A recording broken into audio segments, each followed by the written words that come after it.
Abraham Lincoln. In the summer of 1864, the Civil War was still raging, and President Lincoln was running for re-election. He faced considerable opposition and threats from Confederate sympathizers and others who were unhappy with his leadership and the ongoing war. On August 23, 1864, Lincoln was traveling from Washington, D.C. to the Soldiers' Home, a retreat located about 3 miles from the White House, where he often stayed during the summer months to escape the heat and pressures of the Capitol. The journey to and from the Soldiers' Home was considered risky due to the isolated and wooded nature of the area. During one of these trips, while Lincoln was riding in his carriage, a shot was fired at him. The bullet went through his hat, but miraculously, Lincoln was unharmed. Accounts of the event suggest that Lincoln was quite calm and nonchalant about the incident, reportedly saying that it was not his time to die. The incident was investigated, but the shooter was never identified. It was suspected that Confederate sympathizers or other individuals opposed to Lincoln might have been responsible. Abraham Lincoln, too.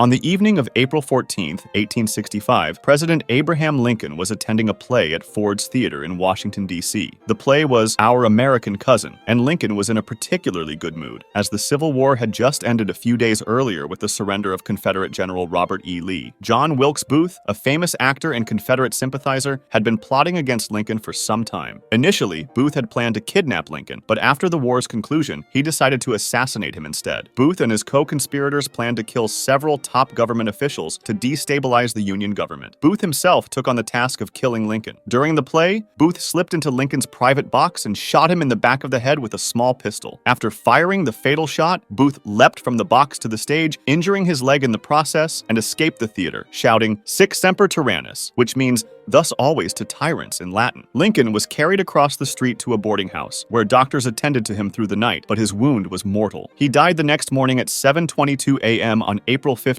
1865. Booth fled Washington, D.C., and was pursued by Union soldiers. After 12 days, he was found hiding in a barn in Virginia. The barn was set on fire to flush him out, and he was shot and killed by Sergeant Boston Corbett. James Abram Garfield.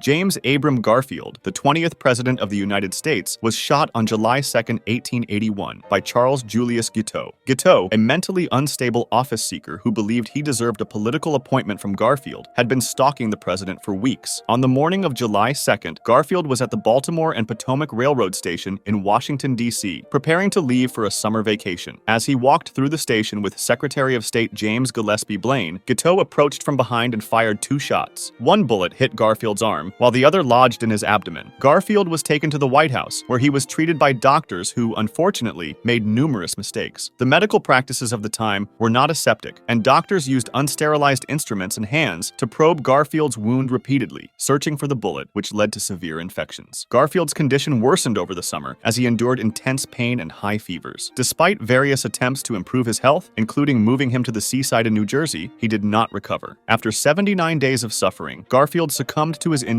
and the ensuing infections on September 19, 1881. Guiteau was immediately arrested after the shooting. He was tried for murder, and despite his claims of insanity, he was found guilty and executed by hanging on June 30, 1882. William McKinley.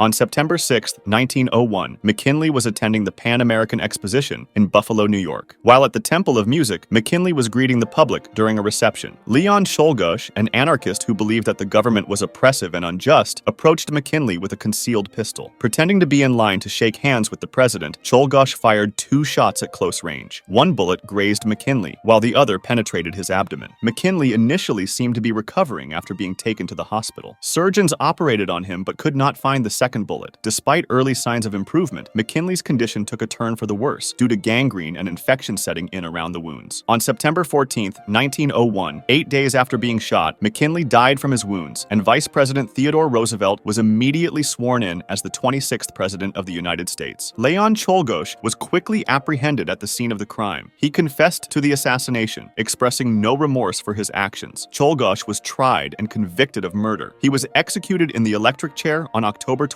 1901. John Fitzgerald Kennedy.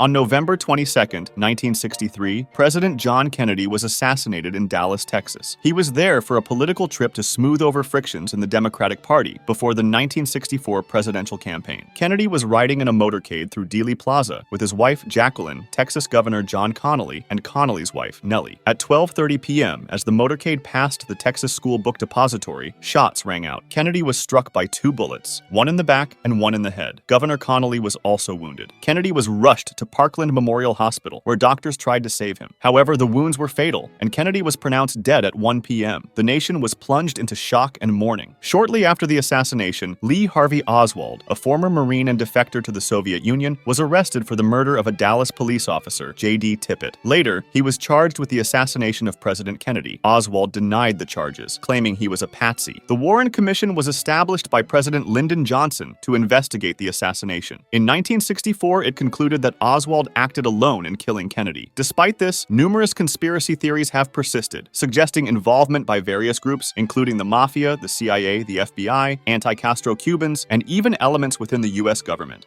Ronald Reagan.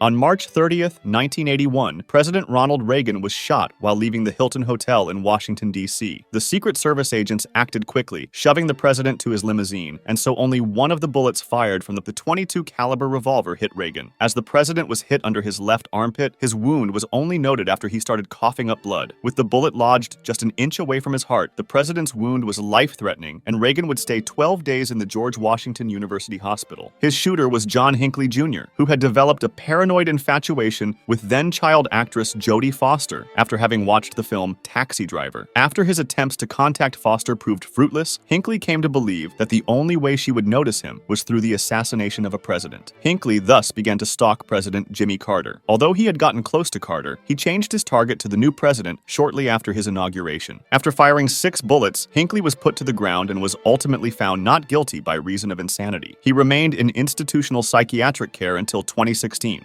Theodore Roosevelt. On the evening of October 14, 1912, Theodore Roosevelt was in Milwaukee campaigning for a third term as president. While walking to the car, a crowd started to gather around the presidential candidate, and Roosevelt came face-to-face with John Schrank, who was armed with a .38 caliber Colt revolver. The bullet hit Roosevelt on the right side of his chest, but he was protected by a thick 50-page speech manuscript folded in half and the metal case where he stored glasses. While Schrank was being wrestled to the ground, Theodore Roosevelt asked for mercy for his shooter, restoring the order before the arrival of the police. Despite the bleeding and the bullet still inside him, Roosevelt decided to give the speech he had planned in the Milwaukee auditorium. After his 1-hour speech, he was rushed to a local hospital and then to Chicago, where the doctors decided against removing the bullet. Roosevelt would die with it still inside his chest a few years later. Schrank, who claimed to have dreams in which US President William McKinley accused Roosevelt of killing him, had been stalking the former president through 8 states in order to assassinate him. Diagnosed with paranoid schizophrenia, Schrank was imprisoned at an institution for the criminally insane, where he would die in 1943. Andrew Jackson. On January 30th, 1835, Andrew Jackson, the 7th President of the United States, was attending the funeral of South Carolina Congressman Warren R. Davis at the U.S. Capitol. As Jackson was leaving the funeral, he was approached by Richard Lawrence, an unemployed house painter with a history of mental illness. Lawrence aimed a pistol at Jackson and pulled the trigger, but the weapon misfired. Undeterred, Lawrence pulled out a second pistol and fired again, but this weapon also misfired. Witnesses described the sound of both pistols misfiring as resembling a small explosion, but remarkably, neither shot struck Jackson. Known for his fiery temper and toughness, Jackson immediately charged at Lawrence, using his cane to defend himself. Several bystanders, including Davy Crockett, a congressman and American folk hero, quickly intervened and subdued Lawrence. Jackson was unharmed. Richard Lawrence was quickly apprehended. During his trial, it became clear that he was mentally unstable. He believed that Jackson was preventing him from becoming the rightful heir to the British throne, and that the US government owed him a large sum of money. Lawrence was found not guilty by reason of insanity and spent the rest of his life in various institutions. Franklin Delano Roosevelt. On February 15, 1933, an assassination attempt was made on President-elect Franklin Delano Roosevelt in Miami, Florida. Roosevelt was giving a speech from the back of a car to a crowd when an Italian immigrant named Giuseppe Zangara fired several shots at him. Although Zangara missed Roosevelt, he struck several others, wounding 4 people, including Chicago Mayor Anton Cermak. Cermak later died from his injuries. Zangara was quickly apprehended and later executed in the electric chair. Harry Truman. On November 1, 1950, an assassination attempt was made on President Harry Truman at the Blair House in Washington, D.C., where he was staying while the White House was undergoing renovations. 2 Puerto Rican nationalists, Oscar Collazo and Griselio Torresola, launched the attack in an effort to draw attention to their cause for independence. Collazo and Torresola approached the residence with firearms and began firing. Torresola shot a guard and managed to get into the grounds, while Collazo was apprehended after being shot in the leg. The attempt was neutralized and Truman was unharmed. Both assailants were captured, and Torresola was sentenced to death, while Collazo received a life sentence. Gerald Ford. President Gerald Ford faced an assassination attempt on September 5, 1975, in Sacramento, California. As he exited the California state capitol, Lynette "Squeaky" Fromm, affiliated with the Manson family, aimed a gun at him. Quick action by the Secret Service resulted in her immediate arrest. Gerald Ford, too. Just a few weeks after the first attempt, President Gerald Ford was again targeted on September 22, 1975. This time, Sarah Jane Moore tried to shoot him as he left a speaking engagement in San Francisco. Ford escaped unharmed once more, with Hinckley being swiftly detained by law enforcement. Bill Clinton. On October 29, 1994, President Bill Clinton faced an assassination attempt when Francisco Martin Duran fired multiple shots at the White House from a nearby street. Clinton was inside at the time. Duran was quickly subdued and later received a 40-year prison sentence for the attack. George W. Bush. During a visit to Tbilisi, Georgia on May 10, 2005, President George W. Bush was the target of an assassination attempt. An assailant named Vladimir Arutyunian attempted to throw a grenade at Bush while he was giving a speech, but it failed to detonate. The attacker was arrested soon after, and Bush remained uninjured. Barack Obama. In November 2011, 21-year-old Oscar Ramiro Ortega Hernandez attempted to assassinate President Barack Obama by firing shots at the White House from a nearby location. Believing he was targeting the president, Ortega's actions raised significant security alarms. He was apprehended shortly after the incident and later sentenced to prison. Donald Trump.